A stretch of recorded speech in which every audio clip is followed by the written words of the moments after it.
tools. You can just go down the line, on and on. It's a situation of where we're just exporting jobs. The average Georgia textile worker is 50 years old, female, with over 20 years on the job. From management through the lowest shift worker, the average pay is $11,700 a year. Relocation and retraining will be difficult.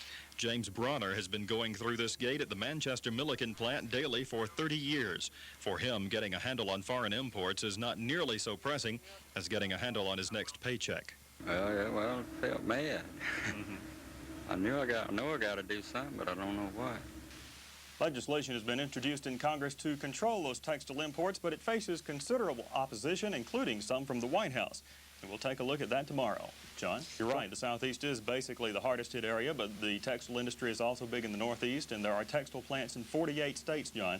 And the figures are 300,000 textile jobs ending nationwide in the past 4 years, so it is a national problem. And it's been going on for better than a decade now. For about better than a decade. Yeah. Thanks a lot, Tom. Today, American stores are filled with shirts labeled Taiwan, Hong Kong, Korea, and Japan.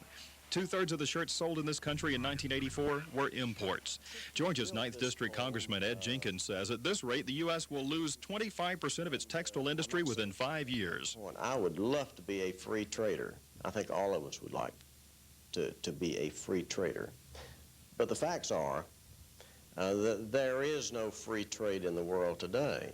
In fact, the so-called Big Five textile exporters to the U.S. are among the most restrictive in their own policies. If a product is made in Korea, a textile product, a product from America or any other country cannot be imported into Korea.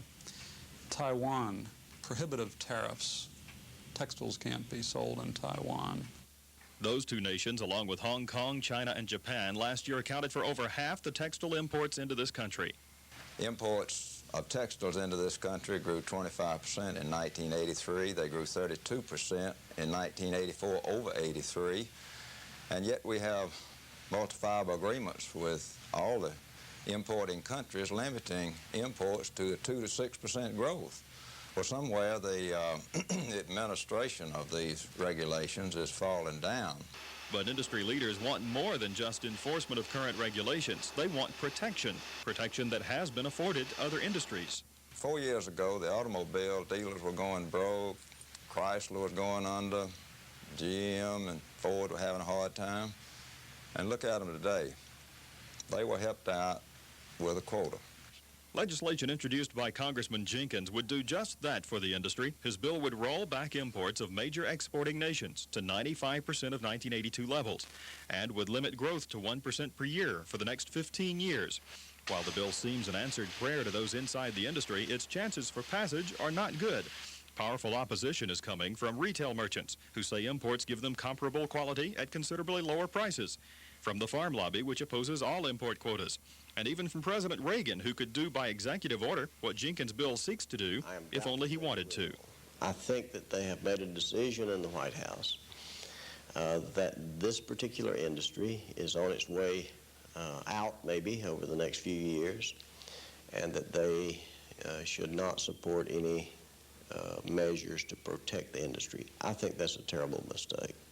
Our GNP is larger than the automobile, the aerospace, the primary metals, and yet it seems that no one in government is concerned about the fact that we might completely disappear from this scene. Now, even if the attempt to gain quota protection is successful, the huge federal deficit and the resulting strong dollar are also big problems. They inflate the cost of U.S. products abroad while making imports cheap for the American consumer. Tom? Tom, what do we see in Part 3 tomorrow? Well, tomorrow we're going to look at the Georgia textile towns and how all this is affecting them. All right, thank you very much. Tom Jackson reporting live from our Athens Bureau.